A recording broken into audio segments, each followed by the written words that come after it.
Se você já curtiu a página @hot.tips.brasil, segue as entrevistas do podcast Paladar Distinto e consumiu no restaurante indicado, tem uma novidade para você. Na Manga, você ganha benefícios ao registrar essa compra em nosso site. A partir desse registro, você acumula pontos e pode trocá-los por dinheiro na conta ou cupons de desconto em lojas como Americanas e iFood. Para mais informações, acesse nosso Instagram, @manga.app. 1, 2, 3.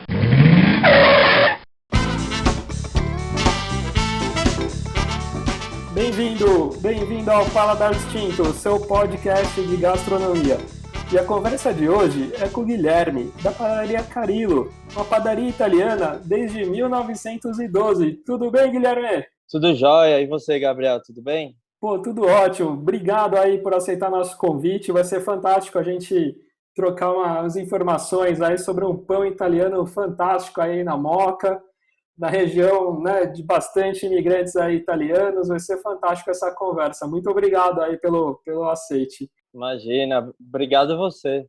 E conta um pouquinho, Guilherme, da história da Carillo, como que começou, desde o seu avô, da família. Conta um pouquinho essa história tão bacana. Então, a padaria Carillo, ela começou no Brasil em 1912. O meu bisavô, Raffaele Carillo, ele veio de Nápoles, lá da Itália, depois da Primeira Guerra Mundial.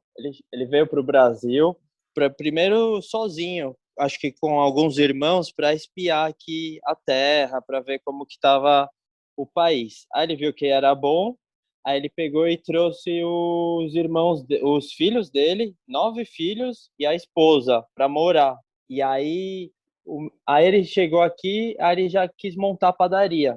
E naquela época ele era tudo rua de terra. Sim. Ele gostava muito de cavalo, ele tinha os cavalos. Aí ele começou a padaria entregando pão nas casas do bairro. Aqui foi na rua Marcos Arruda e depois ele foi para a rua Padre Adelino. E aí ele montou essa primeira padaria e aí quase todos os filhos trabalharam nela. E foi quando o meu avô, Pascoal Carillo, nasceu, que ele foi o 10º filho. E ele nasceu aí, né, dentro da padaria, e ele foi se tornando padeiro e começou aí com o meu bisavô a entregar pão nas casas, a fazer o pão. Meu bisavô acabou falecendo, aí ficou meu avô com os irmãos. Aí foi a padaria Irmãos Carillo. Era meu avô Pascoal e mais 4 irmãos. E aí eles tinham entrega de pães para São Caetano, São Bernardo, tinha para Guarulhos, tinha para todas as cidades vizinhas aqui, porque as casas eram bem afastadas, né? Eles contam, era tudo sítio por aqui, Sim. né? Naquela época. Depois foi se passando o tempo, aí meu avô quis montar a padaria dele, ele acabou, um irmão foi montar a pizzaria, e um foi para outro lado, aí ele montou a dele e ficou só ele no final da família fazendo pão aqui, né, na rua Demétrio Ribeiro. Ele veio para cá em 82, no ano de 82. Eu nem tinha nascido ainda, meu avô já estava aqui nesse ponto, porque eu nasci em 84, tô com 36. Meu avô estava aqui fazendo pão, e aí quando eu nasci, fui fazer faculdade de turismo, aí eu tive a sacada de vir trabalhar com ele, que eu vi Certo. que ia ser um negócio legal. E outra também, meus pais tinham acabado de se separar, e meu avô que estava ajudando bastante em casa. Então, naquela época, eu falei, preciso ajudar a salvar o negócio da família, né? Exato. E aí pedi emprego pro meu avô. Foi quando a gente começou a caminhar junto, aí depois veio o meu irmão e estamos aí. E resumidamente é assim, né? É assim, com certeza. Que bacana, que bacana.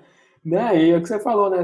Naquela época, a região assim do Tatuapé, a região próxima, era tudo chácaras, né? Tudo sítios, era bem assim, né? Algumas propriedades eram distantes, assim, né? E tudo era entregue de charrete, tem diversos restaurantes, né?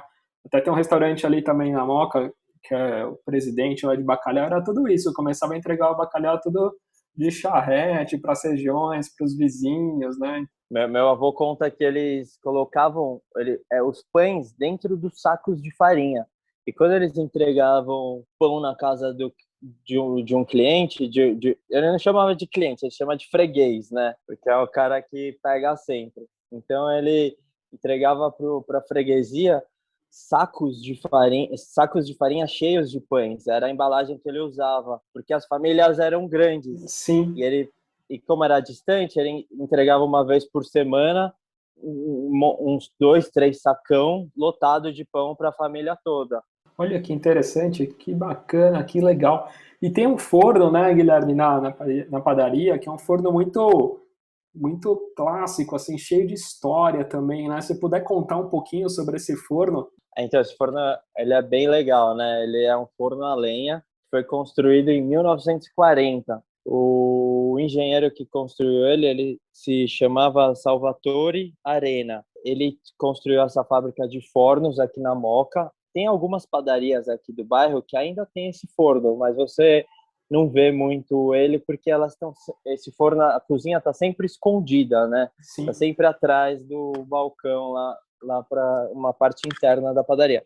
Aqui é legal porque o cliente ele entra dentro da cozinha, ele vê o pão saindo do forno, e esse forno a gente acabou dando um destaque nele, fizemos uma reformada, colocamos azulejinhos para dar uma restaurada nele, mas a essência dele ele funciona assim: tem a fornalha, onde a gente põe a lenha, e tem as pontas de uns tubos de ferro.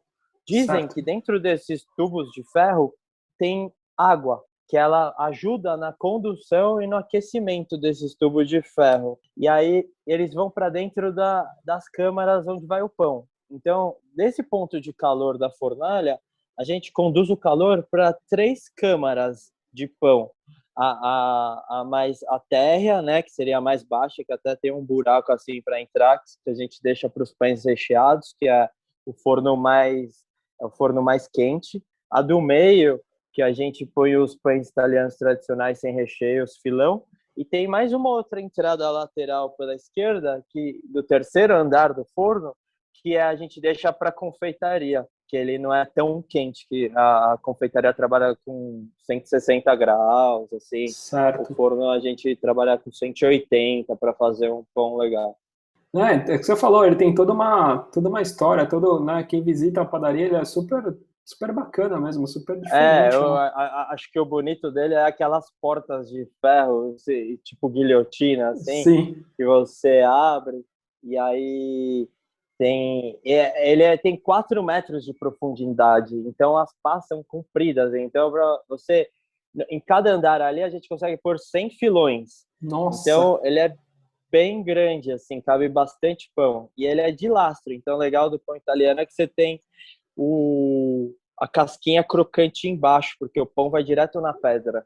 Entendi. Não, isso que eu ia te perguntar, porque visitando tudo, a padaria, às vezes eu vejo lá o que vocês colocam em cima da tábua tal, e colocam lá dentro e falei, caramba, é muito profundo, assim, né? Você falou, nossa, tem 4 metros, vai muito pão, né? Muito filão, assim, que consegue colocar.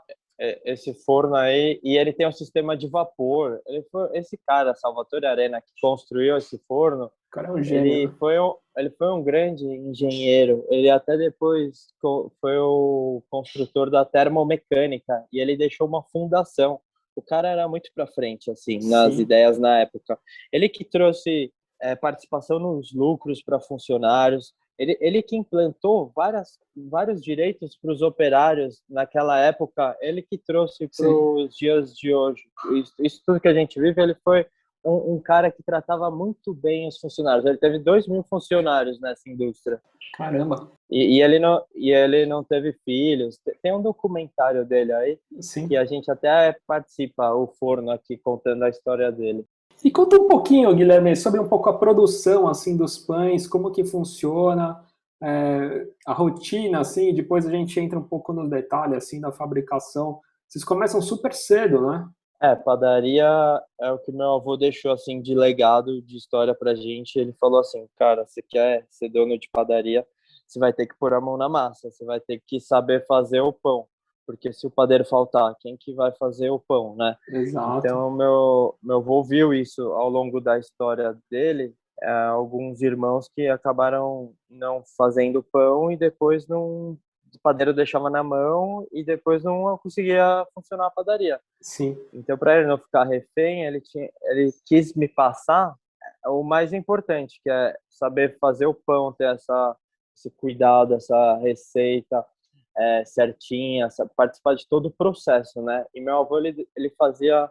É que foi mudando, né? De acordo com que ele deixou e que a gente está vivendo hoje. Mas o processo do meu avô, eu até brinco e falo que ele morava no Japão, né? Porque é o fuso horário do padeiro. Ele acordava 10 da noite e chegava na padaria meia-noite, começava a fazer a massa, bater o pão, bater a massa, enrolar, modelar e deixava tudo preparado para 7 da manhã sair para as entregas. Então ele fazia o pão da meia-noite até as 7 da manhã e saía para a rua para fazer a entrega das 7 da manhã até o meio-dia. E a padaria ficava fechada durante a semana. Ele só abria aos finais de semana, que era movimento maior. Certo. Aí, quando ele acabou falecendo, ele falava assim para mim: você vai precisar de um sócio. Aí foi quando eu chamei meu irmão. E ele falou também: aí você faz o que você quiser, porque enquanto eu trabalho aqui, a padaria é do meu jeito. Aí ele falou: se você quiser pôr refrigerante, pintar a parede, tocar a música que você quiser, é problema seu. Mas enquanto eu tô aqui, você vai respeitar a minha liderança aqui, né? Sim. E aí, nessa, ele acabou falecendo. Aí meu irmão, com umas ideias mais novas, né? Que meu irmão também fez faculdade de administração. Então, a gente começou a querer dar essa atualizada, que a gente percebe, por exemplo, se a gente for falar hoje das padarias italianas de São Paulo, a Basilicata, São Domingos, essas do Bexiga. Sim. Eu, olhando assim de fora, eu percebo que os filhos vieram junto com os pais ali, trabalhando e aprendendo, dando uma modernizada ao longo do tempo. Sim. E no caso da minha família, pulou essa geração dos meus pais. Uma porque ele é meu avô materno e meu avô não queria que mulher trabalhava na padaria. E outra que meus tios quiseram seguir a profissão deles. Um foi psicólogo, o outro arquiteto. Então, hoje, quando eu e meu irmão chegou na padaria, ela estava com aquela tradição muito antiga. Então, a gente até fala assim, a gente está correndo atrás do tempo perdido, né? Tipo, dar uma atualizada aí na reforma predial, nas leis, nas normas, para poder ficar mais redondinho para o cliente de hoje em dia e do que vem pela frente, né?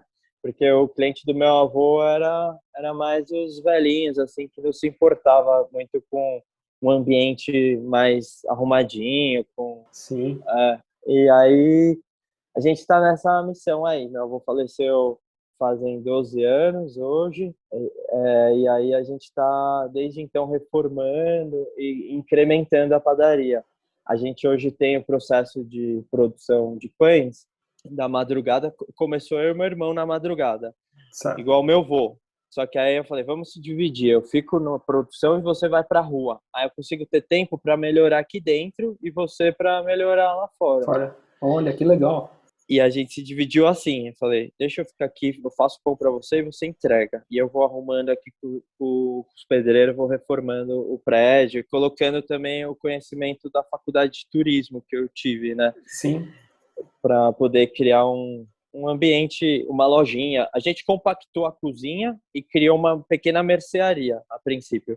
E a gente foi fazendo pão e vendendo também de final de semana. Até o ponto que a gente chegou e hoje tem uma equipe de padeiros que produz à noite, tem uma equipe de padeiros que produz de manhã e tem uma equipe de padeiros que produz à tarde. Então, em 12 anos, a gente deu uma grande tunada, assim. A gente está investindo sem dó, assim, para crescer. Que a gente vê muito potencial, assim, sabe? Com certeza, não, produto super de qualidade. E até tem uma coisa, né? No seu avô, ele não gostava às vezes de fazer pão recheado, porque às vezes sujava, o queijo poderia ficar grudado, né, tudo. Aí vocês tiveram, acho que, uma sacada de colocar como se fosse umas assadeiras, né? E hoje também é carro-chefe, né? Os pães italianos recheados, tudo. Meu avô, ele era bem interessante essa história aí. Porque ele fazia só o pão de linguiça e o pão de torresmo. Ele começou a fazer de queijo, mas ele fazia assim, 6 por dia. E aí chegava o cliente, pedia, quero 3 de mozzarella e orégano, né? Quero de queijo. Ele falava, não, você só vai levar 1, só vai levar 2 no máximo, mas eu tenho que guardar para os outros, porque o pessoal gostava muito desse pão de queijo. E ele não gostava porque o pão de queijo de mussarela, quando ele derrete, ele solta aquele óleo, aquela gordura que começava a deixar o forno tudo preto. Então ele tinha que ficar esfarinhando dentro do lastro e ficar esfregando na farinha para limpar o chão do forno. E ele deixava só um cantinho para sujar ali, né? Sim. Só que quando a gente foi assumindo, a gente foi vendo que os clientes gostavam muito do pão de mussarela e eles queriam outros sabores. Tanto que um feirante falou: eu vou trazer a escarola aqui para vocês colocam no pão com mussarela e me vende aí que eu quero um pão assim. Aí a gente falou, então, tá bom. Aí quando a gente viu, a gente estava com metade do forno só de queijo e a outra metade de linguiça. E aí a gente acabou com o forno, assim, tipo, de tanto óleo, tanta gordura. E aí o pão começou a sair encardido, sujo embaixo. Aí a gente teve que começar a pôr assadeira para os pães recheados para poder tirar a gordura e tirar a mussarela, assim, sabe? A gente pagou um preço aí nessa transição, porque a gente começou com a assadeira de inox, ela não esquentava embaixo, aí o pão vinha meio branco embaixo. A gente começou a pôr de alumínio, só que era ondulado, aí não pegava contato, também não esquentava, até que a gente acertou agora com a chapada lisa, que já esquenta mais rápido e consegue dar a casquinha crocante embaixo também. Que legal, que bacana. E fala um pouco, Guilherme, assim, de fermentação, tem alguma farinha, pão italiano, assim, ele tem é uma farinha só, você usa algum tipo de blend de farinha? Como que funciona um pouquinho, se puder contar um pouco para os ouvintes? O pão italiano, um dos maiores segredos que a gente tem é ter uma boa farinha. Certo. A gente aqui na padaria, a gente recebe amostras e amostras de moinhos, de vendedores, sacos assim, de 25 quilos de presente para poder testar e para poder tentar tirar um pão para a concorrência que é entrar, Sim, né, sim. de farinha. E a gente testa a farinha e são poucas marcas que a gente consegue tirar um pão bom. A gente vê que o maior segredo já começa aí, um produto de qualidade. Se a farinha não for boa, quando você põe na maceira para bater a massa, você já percebe que não vai dar pão. No batimento ali, na maceira, você fala, nossa, ela já não gera o glúten, aquele ponto quase que de véu, ela rasga. Ela tá batendo e ela tá rasgando. Ela não tá Entendi. dando liga, ela não tá pegando uma textura bonita, assim, sabe? Porque essa textura vai fazer toda a diferença na hora do assamento, que senão não cresce o pão, não fica um pão bonito, não cresce, não dá Na pão. batedeira, então, já dá para sentir, fala, puxa, essa farinha não Já tá dá. legal, não tá bacana, tá.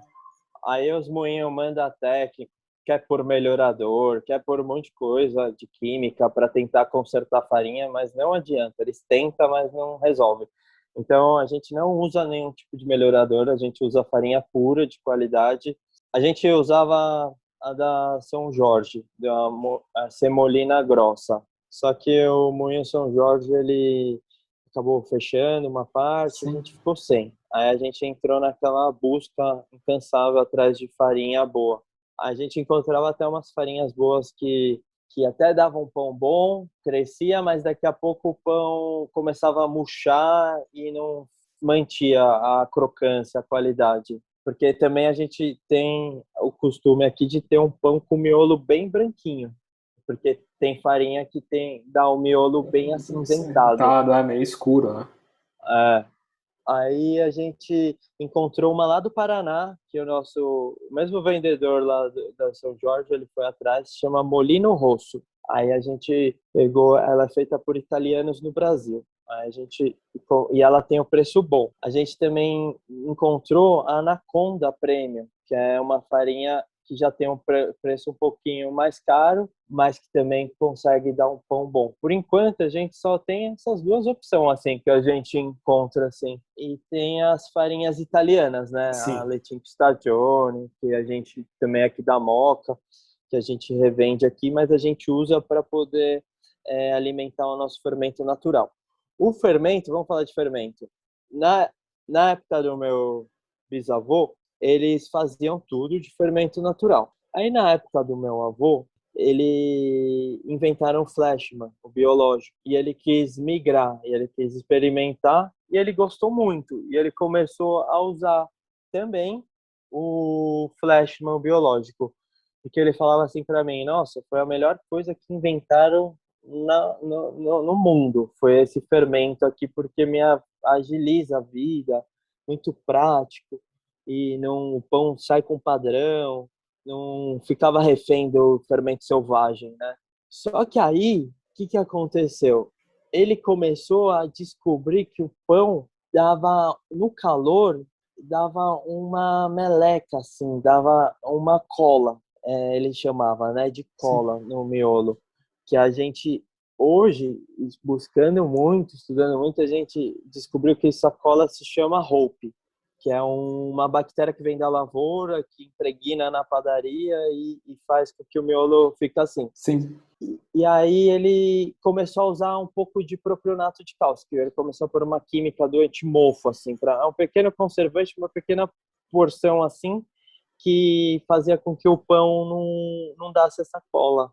E aí ele ficava o pão que ele queria. Sim. Só que foi passando o tempo, e não sei se essa bactéria, há tantos anos na padaria, chegou na nossa época que atacava de uma forma incrível, assim, Olha. assustadora. E a gente falou assim, a gente começou a ir atrás, aí falaram, dá banho de vinagre na padaria, faz isso, lava com cândida do teto ao chão, tira tudo, que é uma praga isso, não sei o quê. E a gente conseguiu descobrir que o fermento natural, a ação da levedura, da bactéria ali, ela é diferente. E ela come o Hope. Então a gente foi atrás do fermento natural original e a gente voltou para poder não ter esse problema aí. Que demais, caramba, olha que maluco, né? A gente, às vezes você falou, né? Vai pelo biológico, o biológico cria essa bactéria e depois, pela fermentação natural, as próprias leveduras, não acontece isso daí. Doideira, né? Fermentação é muito louco.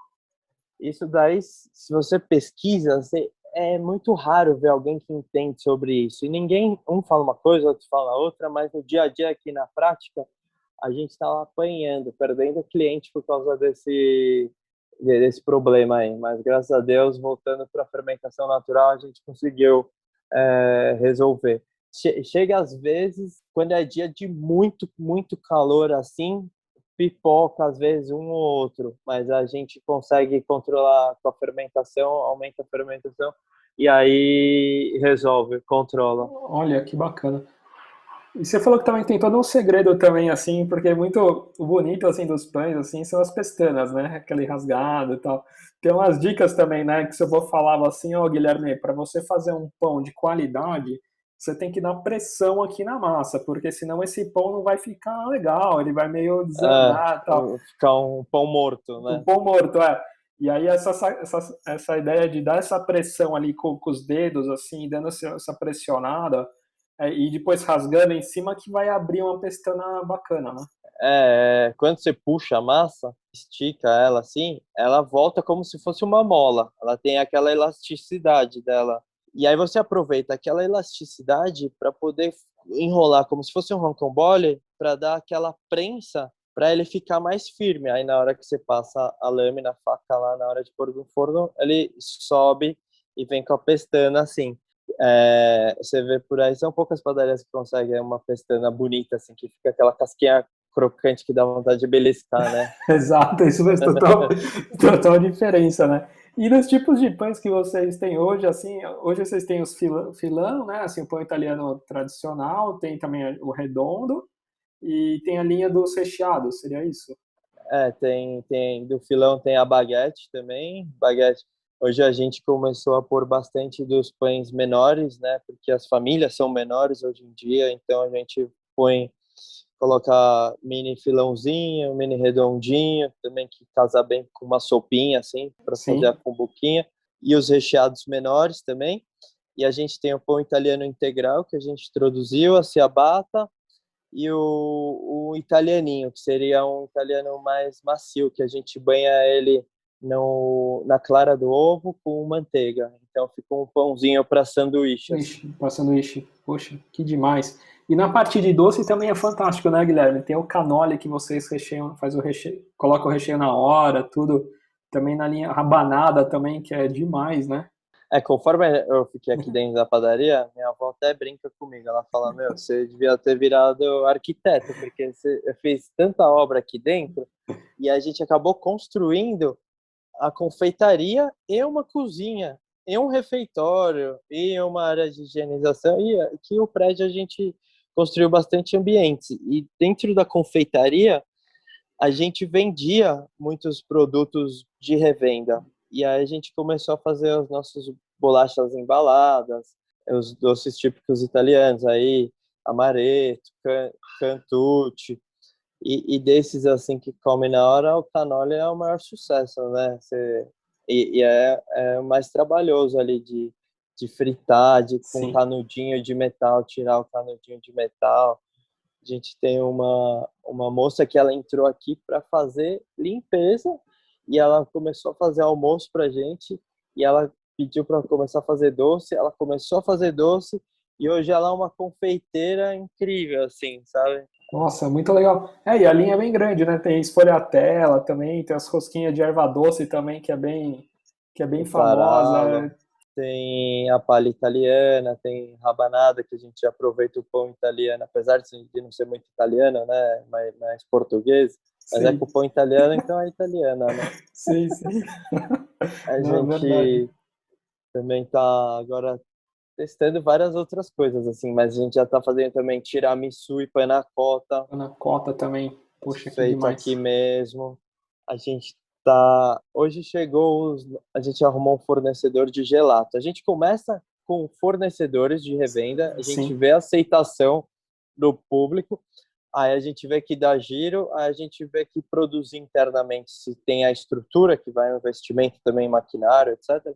Aí a gente traz para a produção interna, porque o cliente, Gabriel, ele gosta, ele pergunta, é feito aqui? A gente exato. fala, não, é feito em outro lugar, mas o cliente é bom. Aí ele não tem muito interesse. Agora, quando você fala que é feito aqui, Da ele outro quer é. ele quer um de cada, ele leva tudo. É Com certeza. engraçado. É engraçado, não? É fantástico. E na parte de entrega também, hoje vocês já estão presentes também em muitos restaurantes, em muitos empórios também, né, Guilherme? Isso foi muito legal também, né? Além dos É, fregueses, né, tradicionais que tem diário, né, que até o meu xará, o seu irmão Gabriel, né, que você falou que fica nas entregas, já tem lá o roteiro, e é muito legal, né? Ele ainda até trabalha do jeito até do seu avô, às vezes, né? Tem muitos clientes que é na caderneta, ali no caderninho, que ele vai anotando e tudo. Tem essa linha muito familiar, assim, com os clientes, né? Desse atendimento muito próximo, né? Que hoje em dia quase não se existe isso, né? e isso que é legal, porque meu irmão, além de ele, por mais que ele ficou nessa missão de rua, ele todo final de semana ele estava junto comigo fazendo pão. Então ele é um padeiro, ele entende de pão. E isso que eu achava muito legal do meu avô, porque ele era o padeiro e o vendedor. Então, qualquer reclamação do cliente sobre o pão, ele já passava para o próprio padeiro. Sim, E o cliente tem gostos, né? Tem sim. cliente que gosta do pão bem branco, tem cliente que gosta do pão bem Ah, torrado. exato. Então, ele conseguia montar todo o carro dele com essas preferências. O dele é redondo, grande, recheado assim. Sim, Então, é um padeiro customizado, personalizado assim, sim. que dá um atendimento melhor para o cliente, mais específico. Ele sabe o que está acontecendo com o pão. Então, meu irmão de ficar na rua, entendendo do pão, ele manteve a tradição da freguesia que meu avô deixou, apesar de que muitos velhinhos acabaram falecendo aí nesse caminho, mas algumas famílias ainda herdaram o costume e fica, né? Então fica Fica, essa não, passa tradição. de pai para filho, né? Fica que sempre, né? Muitos até, né, pegam para o café da tarde, e todo dia é aquele pãozinho sagrado que tem que comer, né? No café da manhã, no É, almoço, né? Tem toda é, essa te- tradição. tem cliente, tem família que ele quer receber 3 vezes na semana. Ele pegava assim, toda terça, toda quinta e todo sábado deixa um pão no meu portão aí que eu pago no final do mês. Assim. Exato. Sim, eu vi até algumas casas, assim, na Moca aqui, que às vezes ele nem toca a campainha, né? Ele deixa o pãozinho ali na janela e já sabe que É, tá e acaba, acaba saindo. é verdade. Ele Demais. ainda tem toda essa freguesia. Há pouco tempo atrás eu fui com ele, depois de 12 anos, eu fui com Sim. ele dar uma volta com ele na freguesia. Eu falei, caramba, todas as mesmas senhorinhas, as casinhas, eles ainda estão pegando o pão e eles ainda falam, não me deixa sem meu pão, porque já faz parte da família, assim, sabe? É um... Não, e é o que você falou, isso é legal, né? Como o Gabriel também conhece bastante, né, de produção, ele acaba muito dando a dica, né? Até mesmo pelos clientes, eu gostaria de tal isso, ou de tal recheio, poderia fazer. E depois acaba até virando pão de linha, assim mesmo, né? De tanto escutar um pouco a freguesia. Poxa, agora faz com escarola, agora faz com quatro queijos, sei lá, É, agora faz tal recheio, e acabar diversificando, né? é, eu vejo que acaba, a gente vai se adequando, não fica um serviço, um trabalho engessado, assim, sabe? Com tantas regras, normas, procedimentos, padrão, e que você não sai não se adapta. Então, acho que quando a gente vê uma franquia, algumas empresas grandes que são bem amarradas, assim, o mundo é muito louco, é muito... Exato. Tem que ter essa flexibilidade, Flexibilidade. sabe? Sim, isso De, faz total de diferença. para não falar um não pro cliente. O cliente fica magoado quando fala um não. Com certeza, com certeza. E conta um pouquinho, Guilherme, vocês estão também, né, que você falou, você já é um arquiteto, né, você já sabe de tantas mudanças que você já fez e vocês ainda estão com um projeto de ampliar, né, ter como se fosse um restaurantezinho, ou a parte de confeitaria que o cliente possa pedir um pão, pedir comer um doce ali mesmo na padaria, acaba tendo essa opção, né? Antes da pandemia, a gente pegou um prédio aqui do lado para começar uma cafeteria. Um Certo. espacinho ali onde a gente começou a atender mesa, uma cantina, com alguns doces ali. Mas o movimento aqui da Avenida de Cima é meio fraco para depender do pedestre. Sim, Então, a gente estava indo para experimentar essa nova experiência, de entender como atender mesa. É um mundo totalmente totalmente diferente do que a diferente, gente estava acostumado. acostumado, né? Sim, sim. E no meu ponto de vista, é muito mais difícil, sabe? Porque você ter o compra e leva, a entrega do pão, você faz na quantidade e o volume, o movimento é maior do que um cafezinho, um docinho, e o cliente fica ali, é mais difícil. Mas a gente entendeu um pouco desse mundo. Aí veio a pandemia, a gente acabou fechando esse espaço que dava de fundo para a padaria, para a Certo. Avenida de Cima, que tinha 3 mesinhas só, era bem pequenininho. E a gente concentrou a nossa energia embaixo, no compra e leva. Aí foi quando a gente introduziu também os nossos próprios antepastos, Isso. sardela, lichella, Sim, berinjela, a sim. gente faz aqui. E hoje a gente está fazendo as massas também, lasanha, rondelli, nhoque, algumas coisas aqui. E aí o prédio da esquina que ficava bem no meio do nosso café e da padaria, vagou. E a gente negociou com o proprietário e a gente acabou alugando e Sim. está fazendo uma junção de tudo e vamos montar uma padaria maior agora, um pouquinho dessas 3 mesinhas, Mesinhas, sim. mas também a copa com frios, com uma mercearia maior e também vamos ter um espaço onde a gente quer colocar música para poder as pessoas poder ter entretenimento. Como eu sou formado em turismo, eu acredito que o clima no ambiente faz toda a diferença. Exato. A gente muitas vezes aqui tocando música italiana, teve cliente que entrou, ela foi impactada pelo clima que estava na loja e ela começou a chorar. Ela falou, meu, Não, isso, ela foi para a Europa na hora. Ela começou sim. a lembrar de uma viagem que ela tinha feito. Não, a experiência sonora faz total diferença, né? Exemplo, desde um mercado, né? Mercado às vezes coloca um jazz, um jazzinho, alguma coisa, já cria uma experiência, né? Ou restaurantes, né? Tocam, né? Depende do tipo do restaurante que você falou, já cria uma experiência totalmente diferente, né? Já que é um É, clima, né? É o que você falou, que é um clima. Ele é, já se é, tem aquela memória, poxa, quando às vezes eu fui viajar, ou quando eu já tenho aquela memória efetiva, né? Fica um Muito legal. ambiente gostoso, Sim, não dá vontade de sair, né? exato, Quer exato. ficar Fica e aí. quer voltar. Nessa esquina, a gente vai ter o espaço de restaurante. Então, ao longo do tempo, a gente arrancou o telhado da padaria também e Sim. construiu uma laje. Então, a Olha, gente vai ter agora um terraço a céu puxa, aberto. nossa, Então, ó, fantástico. Vai ser dá, fantástico. dá até para te mostrar aqui que você está vendo na câmera, um spoilerzinho aqui. Oh, que demais, tô sendo um dos primeiros aí. Que E aí esse bacana. terraço vai ser, a ideia é fazer um lugar bem verde, bem gostoso ainda mais com pandemia, acredito que vai ter uma procura mais arejada, né? E aí montar mais um forninho de pizza, lenha para Sim, fazer a pizzaria aqui em isso, cima. aqui em cima. Poxa, que demais, Guilherme. Parabéns, muito legal. Eu sou fã dos plays de vocês, né? Também sou da Moca aqui. Então, poxa, é fantástico. Muito obrigado. E divulga aqui para os nossos ouvintes. Vamos divulgar aqui o Instagram, né? Padaria Carilo, com 2 L's.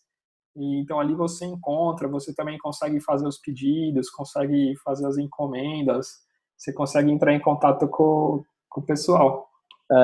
Ou vir aqui na rua Demétrio Ribeiro, uma travessinha da Salim Faramaluf, aqui com o Álvaro Ramos. Aqui até agora a gente tem um prédio do lado que tem um estacionamento. Então, Ah, ótimo. a dificuldade que muitos clientes tinham aqui de parar na porta, agora tem um galpão bem ao lado aqui, que dá para parar Parar lá. o carro. Poxa, que demais. Obrigado, viu, Guilherme? Imagina, obrigado a você, Gabriel. Grande abraço.